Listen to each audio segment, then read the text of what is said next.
भैंस बहुत सारा दूध देती है। लोग दूध को भर भर के ले जा रहे थे, लेकिन भैंस अगले दिन दूध नहीं देती है तो किसान भैंस को मारकर भगा देता है। भैंस रोती हुई किसान के घर से भाग आती है।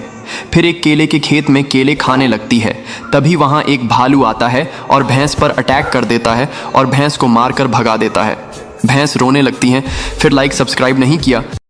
किसान के पास एक आम का पेड़ होता है। उसमें फल नहीं आते थे तो कबूतर और किसान एक दवाई को डालते हैं। देखते ही देखते आम का पेड़ फलों से भर आया और हजारों आम गिरने लगते हैं। अब किसान बाजार में आम बेचकर अमीर हो जाता है, लेकिन आम बढ़ना बंद न हुए। पूरा खेत और घर आम से भर गए। किसान परेशान हो गया और फिर आम रोकने वाली दवा डाल देता है और बेचारा किसान रोने लगा। फिर लाइक सब्सक्राइब नहीं किया।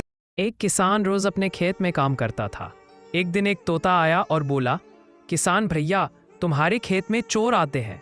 किसान ने रात में छिपकर देखा, सच में कुछ लोग चोरी कर रहे थे।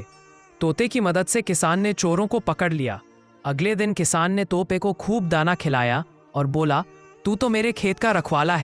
कबूतर किसान को पिज्जा देता है। किसान पिज्जा खाकर खुश होता है। अब किसान मुर्गी के पास जाता है और मुर्गी का चिकन बनाकर खा जाता है। फिर किसान कबूतर से और पिज्जा मांगता है। कबूतर डर के मारे एक ट्रक भर पिज्जा ले आता है। किसान बहुत सारा पिज्जा खाता, लेकिन किसान का पेट नहीं भरता है। फिर कबूतर एक संतरा का फल लाता है। किसान संतरा को खा जाता है और ठीक हो जाता है। कबूतर रोने लगता है। फिर लाइक सब्सक्राइब नहीं किया।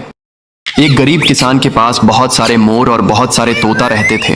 वे बहुत सारे अंडे भी देते थे, लेकिन एक दिन तोते अंडे देना बंद कर देते हैं तो किसान को बहुत गुस्सा आ जाता है और तोतों को डंडे मारकर भगा देता है। तोते रोते रोते जाने लगते हैं। तभी एक तोता चक्कर खाकर नीचे गिर जाता है। तभी एक मुर्गी तोते के पास आती है और उसे घर ले जाती है। तोता सारी बात बताता है। फिर दयालु मुर्गी तोते को अंडे वाली दवाई पीला देती है। फिर तोता बहुत सारे अंडे देता है और रोने लगता है। फिर लाइक सब्सक्राइब नहीं किया।